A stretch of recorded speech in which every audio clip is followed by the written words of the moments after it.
Hey guys, welcome back to my channel. Today we're gonna be doing a March wrap-up. I read 7 books in the month of March, and I'm in the middle of like 4 other books, so it's definitely been a great reading month, I'm not gonna lie. Yeah, let's just get into the books I read this month and talk about things. First thing first, for my Rory Gilmore challenge, guys, everybody who read Lord of the Flies by William Golding this month with me, hello. We're gonna start with this one. This portion of the video we're gonna be discussing this book full with spoilers. I'm gonna tell you everything I think about it. I finished it today, so I'm like, everything is fresh and nice in my mind. So if you guys not interested in hearing the spoilers, please go to this time to for me to review other books with no spoilers. Alright, Lord of the Flies by William Golding. Why did I give this book? I'm gonna actually leave the rating till the end, and you tell me if you guessed my rating and if I explain myself well enough for you to guess my rating. Let's first talk about the things that I like about this book.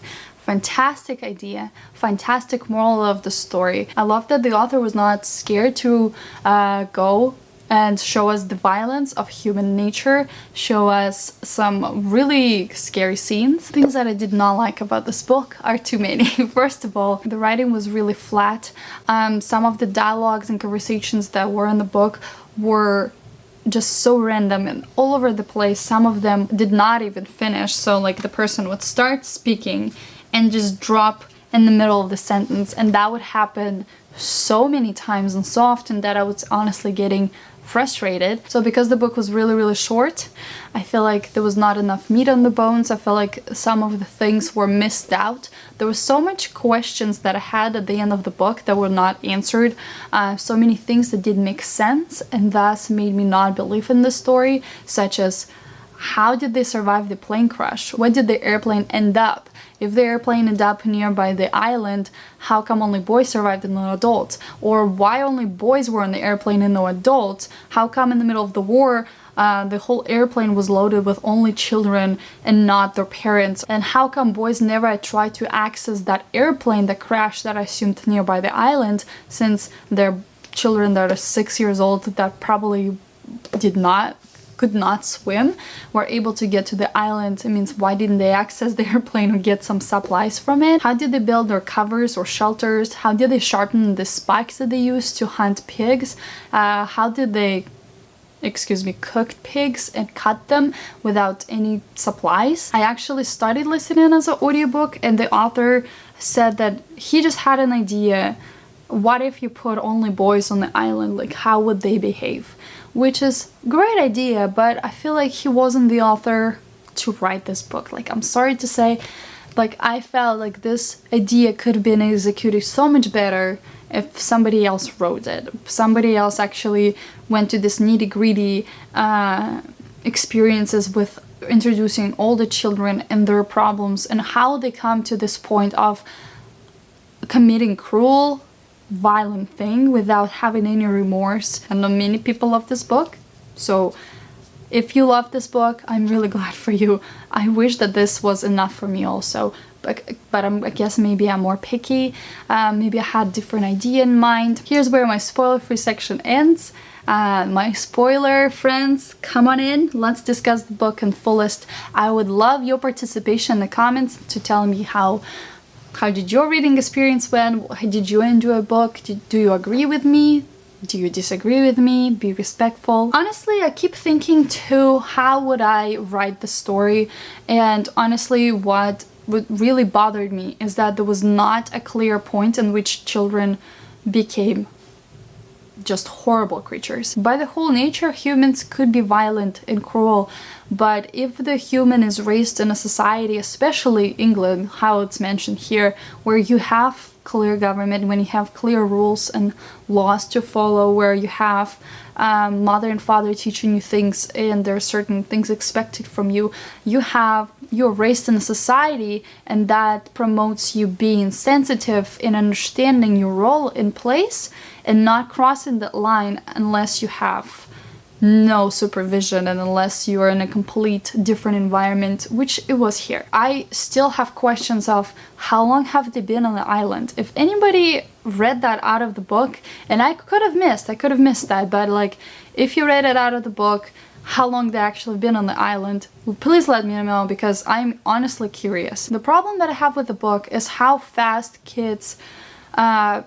started planning the laws and rules, just started having this communication gatherings where they just would, you know, assign everybody to have the role. Almost immediately after airplane crashes, they gather and started, you know, deciding what to do.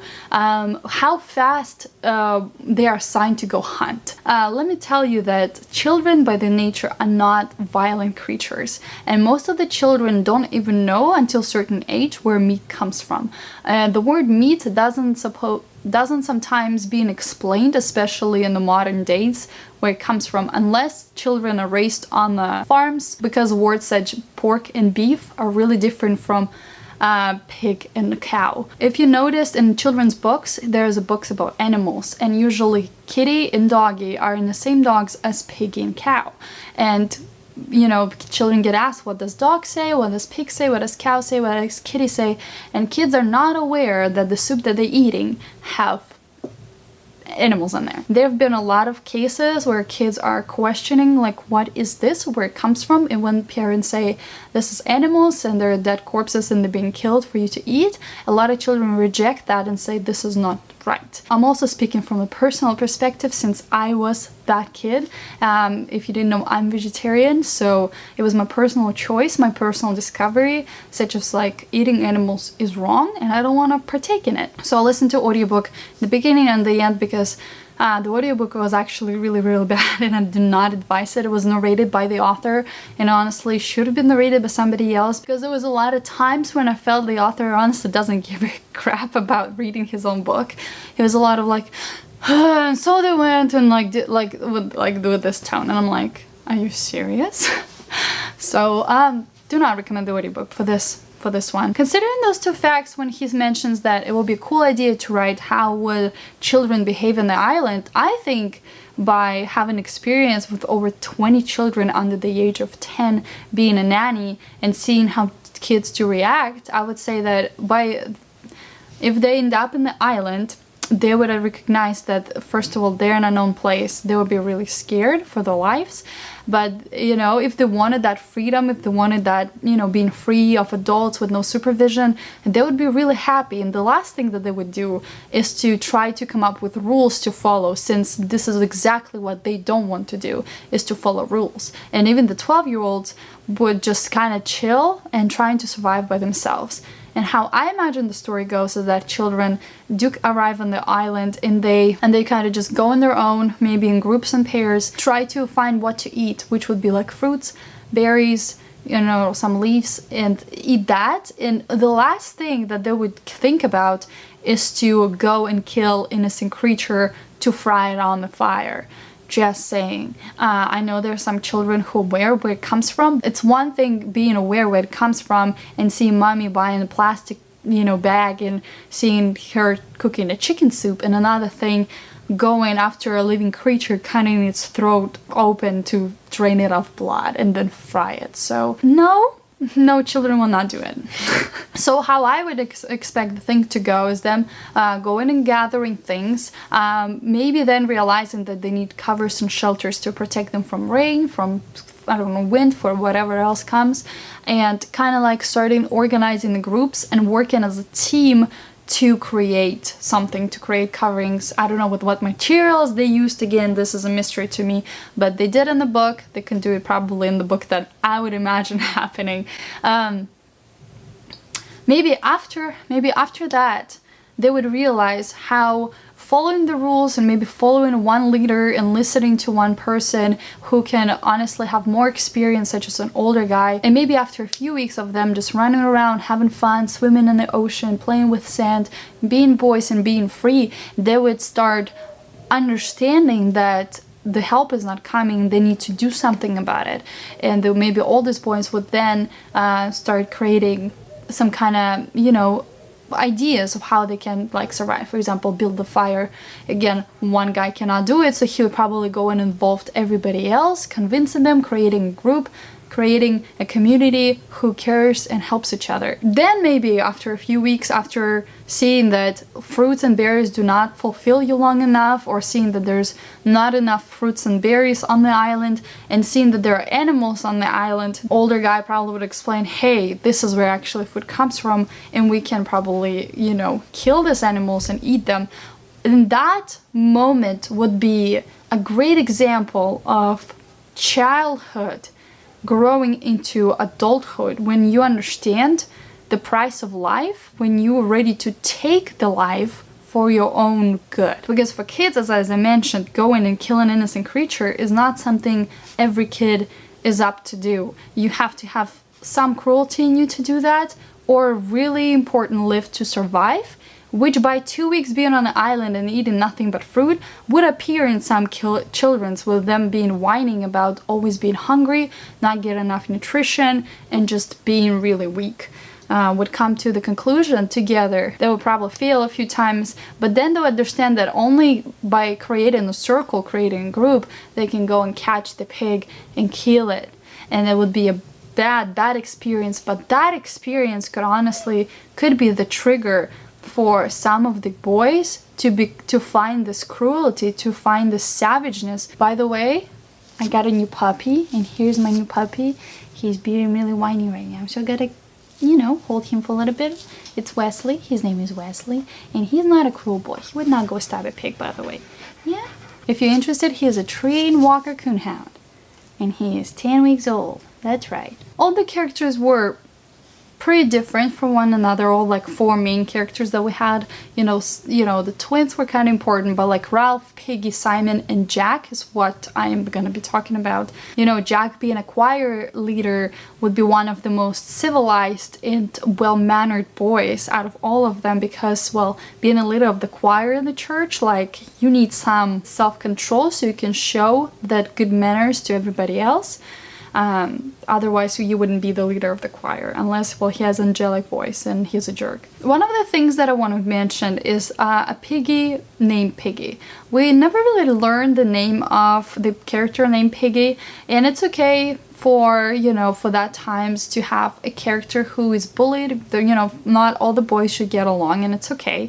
A character to be overweight and with glasses and being bullied, even in the environment as a, you know, island in the middle of the ocean. But I feel like if the author wants to name a character named Piggy and then make the boys go kill pigs, I feel the first character that should be attacked, you know, mistreated, would be that character, because after, you know, after those boys started killing pigs, it would be really, really close to killing a human named Piggy, which doesn't happen. Also, I feel like the deaths that happen in the book are kind of spontaneous. They're obviously really cruel and unfair, but they're also really spontaneous. Like, the boys almost didn't mean to do any of those. I mean, Piggy probably was meant to be, but I don't think he was like meant to be absolutely savagely killed. More like of being shut up. But I'm really interested to go see the movie adaptation now that I finished the book and hear you guys' thoughts. My rating is 3 stars.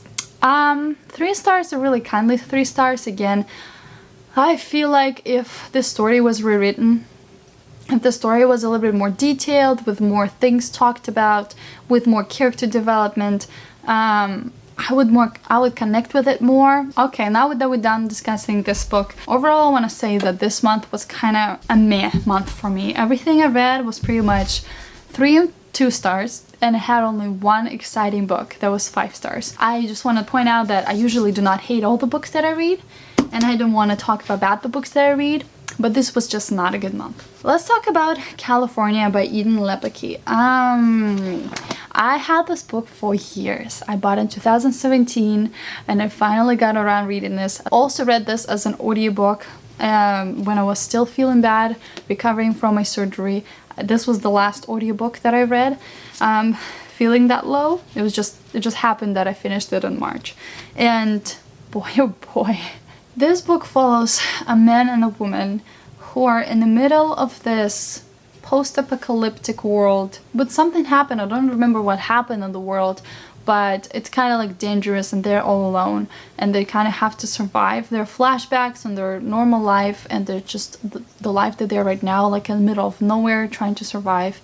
And this girl is pregnant also, and so it's a lot of her emotional internal discussion about her being pregnant and bringing the child into the world that they live in right now, and just follows them as they discover a new camp that they get into, and the leader of the camp is someone from the past that they are really not expected to see, and things just get weird, really weird. What I want to tell you is that the writing I really didn't enjoy.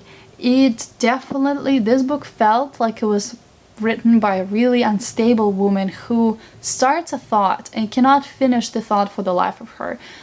Like, we started a sentence with one thought and it just gradually continuing and going into something completely random that I was like, huh? Where did we even start? How did we end up here? But overall, my review of the book was really average book that did not really do anything for me. It's something that I read and something I put down. I said, huh, okay, and just kind of moved on with my life. California, by the way, I'm not sure even what it refers to. I guess they're in California, but also main character is called Cal and is being called California a few times in the book. So is he the main character? Really not, but there's this book. Then let's go through a few books that I really don't have much to say. I read The Keepers of the Lost Causes by Jussi Alder-Olsen. This is a Dutch author. I never really read anything by Dutch authors before. I thrifted this book. It sounded fun to me at the time I was buying it. I would say that this was better than The California. This is like a detective mystery thriller that follows dual perspective. So the first perspective following the woman who lives her lives, and she's being like a political figure, and she's being kidnapped and she's being put in this like cage, this bunker, and she's being held hostage and she doesn't know what for, and they pretty much do really intense things with her. And the other perspective we follow is the detective who is being assigned to solve the case of this woman missing. And it's kind of just like also like his internal struggles and just like him discovering the stuff. First of all, I want to say there's so many characters and they have such Dutch names that are pretty hard to follow and know who's who. The book is not that big, but it felt such like a chunky book to me. It's almost 400 pages long. For a detective mystery thriller is a bit too much. I want to say that the first half I didn't enjoy as much, again because I was trying to understand who is who and what's happening, and when I got to the core of understanding the plot, I was actually enjoying it, especially the parts where it's talking about her being in this bunker and being completely isolated for many years, being treated like crap, having no light, having just like been eating junk. Oh, it's just been intense, and honestly this book made me really uncomfortable. I keep thinking about just stuff that happened to her and how humans can really survive and go through so many things, and it's incredible how the human body just adjusts to whatever circumstances it's put in.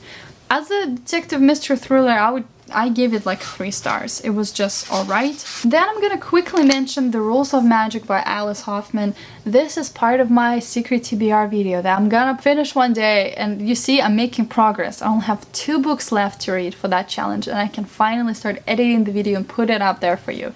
And it should be fun.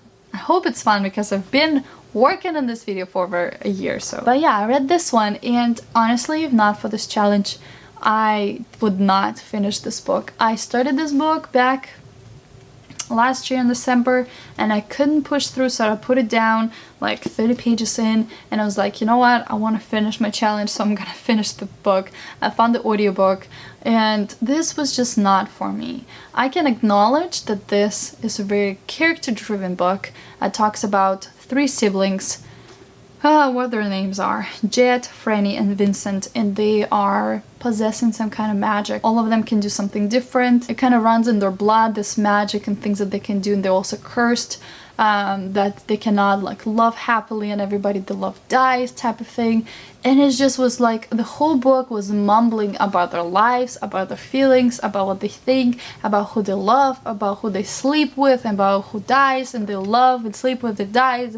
And just all the freaking book is like this. This is fantastic to write such a thick book and have no plot, but so many things happened. Incredible. Ooh, we're coming to the nitty-gritty things that I really didn't want to talk about. Talk about The Only Good Indians by Stephen Graham Jones. Listen, did not enjoy this book and I wanted to DNF it so many times. I came to halfway point and I was like, I can't push anymore. This just is not for me. I really did not like the writing. I did not like the characters. I did not like where the story was going. Was the story even going somewhere? I really wanted to like it. And I pushed through because so many people said fantastic things about the book and how they just thoroughly enjoyed his writing. And I'm like, no. The writing didn't work for me. The same problem with like California. Starting a thought and just completely finishing a sentence on a different note with no meaning behind anything that's been said. I'm gonna give you actually an example this time. Gabe has always remembered that. Counting Coop, it's kind of what he lives by, isn't it?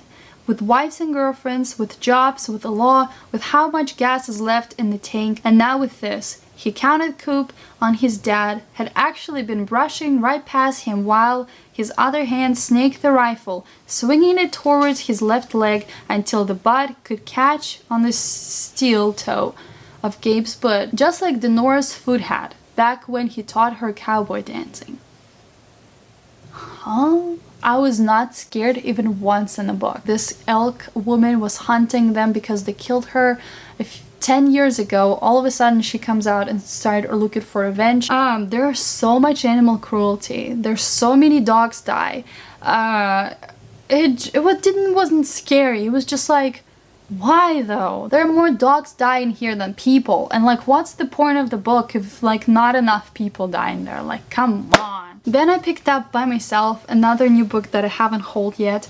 I picked it up brand new because it was like staring at me in the bookstore and I really wanted to read something by a Korean author. So this is Kim Ji-young, born 1982, by Chonam-ju. I really wanted to do an entire video dedicated to this book about me discussing everything this book in fully and with all the spoilers, because this book, like, if that one I can appreciate and see that this was not written for me, this book is just absolute garbage, to which I did not agree because it accomplished absolutely nothing.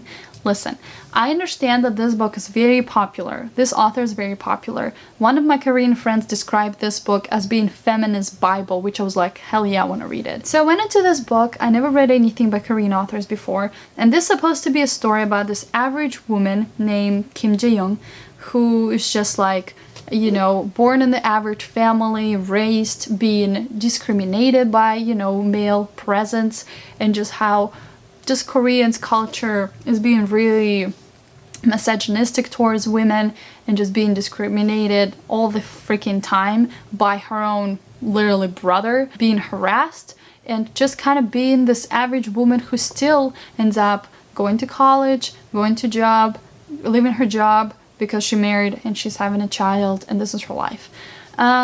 Which again I was fine with because that's what I wanted, because I'm really into BTS, into Korean culture right now, Korean language I started learning by myself. I was really interested to read something that is like plain normal life of an average, you know, Korean woman. I was like, this is great.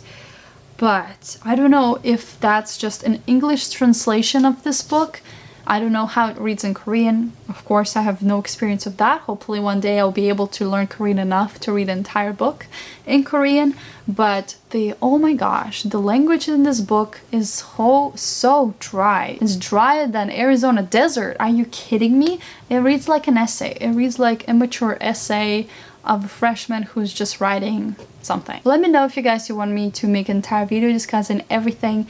Right now I know this video is gonna be really long as is, so I'm gonna finish it really quick. A few things that I wanted to discuss in this video really quickly is that even though this is supposed to be like a feminist manifesto almost, saying that women matter, change can be done, you know, things can be done, and women should not be treated and discriminated in such a way. This book completely did not succeed at that, since the main character protagonist did absolutely nothing to change her situation, because even though she didn't want to go to this like standards, she wanted to like have a good career and succeed at work, and she keeps complaining that women are not get enough chances because they're not really secure their jobs, because they quit at some point to go raise their children, which is true, and it's the truth. It's a really sad truth that it's a woman wants a family, she'll have to sacrifice her time, her energy, her body, her career to bear and birth and raise that child in the future. And the sad truth is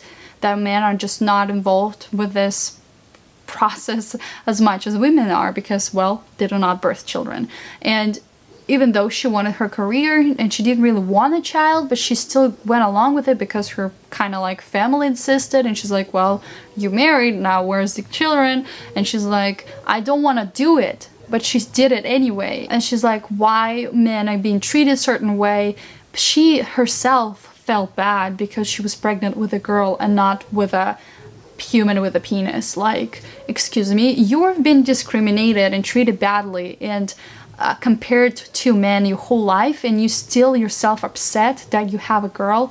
Like, no, if the change happens within the families, and if you don't like how men treat you and how men are being raised, then raise your sons to be the difference and treat women with respect. And if you see that the girls being discriminated, then birth your girls with pride and raise them to be great, independent, smart women, and not just be upset that you have a girl. Like, come on, like, your mother been in the same situation, she did no difference. Your grandmother, she did no difference. Like, be the difference that you want, and she just doesn't do nothing with her life. The endings of Jae-young's story is one of the most just mind-blowing, underwhelming things that I've ever read. Jae-young became different people from time to time. Some of them were living, others were dead. All of them women she knew. No matter how you looked at it, it wasn't a joke or a prank. Truly, flawlessly, completely, she became that person. Huh? First sentences, she became different people from time to time. The last sentence, she became that person. What do you mean? And because I'm running out of time and my husband's walking dogs for the second time, because I'm sitting and filming this video for so long, let's talk about the last book, the most exciting book I read in the month of March, which was actually one of the first ones that I finished. Concrete Rose by Angie Thomas. Yeah, finally got around reading this one, and oh boy, 5 stars, like easy peasy lemon squeezy. Fantastic story. Love this coming of age story of Maverick becoming a father, going through just hardships. I said to my husband, you want kids? Unless you read this book, we ain't having none, because this is something that people do struggle with, and this is some, you know, her writing is majestic, making her characters believable, making me care about characters. Like, can those people read this and learn? Oh, this was phenomenal. I don't know what else to say. This was perfection. At first I was like, this kind of is not as good as The Hate You Give, but the more I was reading, well, you know, just emotions brought out of me, you know, when they find out some things, that somebody's pregnant, and like, I was just like sitting, squealing, screaming, laughing, like I love reading about African American just situations. So I love Angie Thomas for giving me this gateway to some new experiences that I would not know any other way. And the value in her writing and her stories is so important. This was also a fantastic portrayal of grief, of losing somebody who you love, and just kind of like, sorry, getting emotional. Learning to live with it, learning to accept it. It was a fantastic, fantastic portrait of that as well. So I highly recommend Angie Thomas writing. I do recommend Concrete Rose. I agree this is not as like powerful and strong as The Hate You Give might be, but it's still really valuable, and as I said, I'll read anything this woman puts out in the world, and I hope she puts out something else and really soon, because we need it. So yeah, this is all the books I read in the month of March. A really interesting month, a lot of like upsetting book, but Concrete Rose came through, thank God. But yeah, thank you guys so much for watching, and I'll see you next one. Bye!